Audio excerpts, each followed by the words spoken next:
Good evening, everyone. Good evening. What goes around comes around. How many of you believe in this? Interesting. It's a beautiful thought, right? What goes around comes around. The love that you give comes back to you. And what you sow, you reap. As a child, I was taught these beautiful things. I mean, it's kind of beautiful, but at the same time mathematical. Like, the universe is keeping accounts of our deeds. It has an accounting department. Feels like that, right? But then, I realized that it doesn't always work that way. As a child, there are things that our parents, school, teachers, and society teaches us. Then there are lessons that life teaches us. The reality checks.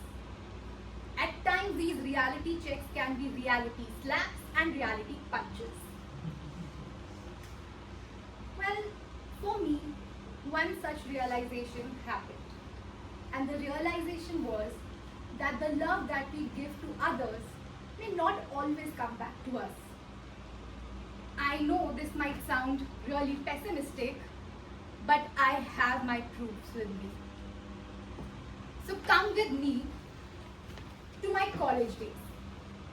So in my college, there was this guy, let's call him Chaman. So Chaman used to say the weirdest things. He was awkward, he would laugh at the time when he shouldn't have laughed, and people used to call him weird. I mean, I do understand, but still, he was mocked, he was bullied, he was ignored and made fun of. And I wasn't okay with it. I wasn't very comfortable the way people were treating him. I mean, no one should be treated that way, right? So I decided, now this is the time to take stand for Chaman. Now the problem was that these bullies, they weren't strangers. They were my own friends. And as wise Dumbledore once said, that it takes great courage to stand up against your enemies, but it takes even greater courage to stand up against your friends. But I was ready to take a stand and deposit kindness in the bank of universe. So I told my friends that you need to include him in our group. Very reluctantly and hesitantly and gradually, he was included in our group. The lunches that we went on, the movie plans that we made, and the group calls that we had. And I felt like, wow, I'm so proud of myself. I almost felt like a superhero. But then something happened. I got to know that this person was gossiping behind my back. He was saying the most unkind things about me. And honestly, I was hurt. I was heartbroken. But that was the day I realized that the kindness that you give to others may not always come back to you. And then second thing that happened. It's kind of funny. So anyone who knows me would know that I absolutely love dogs. So much so that I might miss saying hi to my neighbors, but I never miss saying hi to my street dogs. In fact, there have been times when I've had fights with society aunties who are dog haters. I always, stand up for dogs and in fact give them a list of reasons why community dogs are a blessing. But one fine evening, I went to the park, I was walking there and I was enjoying, listening to my favorite songs. One dog, I don't know what got into him, he just started running like a crazy dog. I mean, it's okay, he was having fun, but while he was running, he came and bit me.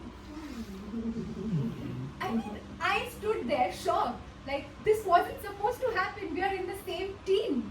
I support you in every society meeting. But yeah, that happened. But after that incident, I went back to that dog hater auntie and I asked her, Auntie, has dog ever bitten you? And she said, no, why do you ask this?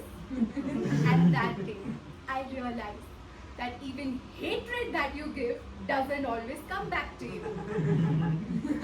I'm not saying that it should, okay? But yeah, love is not a transaction, and kindness is not an insurance. A lot of times in our life, we may give support to others during their worst time, but when we need them, they might abandon us. We might give them care, we might give them love, but when we ask that in return, that might not always happen. But that's okay. If I had a chance to go back in the time, would I do anything differently with that guy or the dog? No. If I could, I would still go back in the time and take a stand for that guy.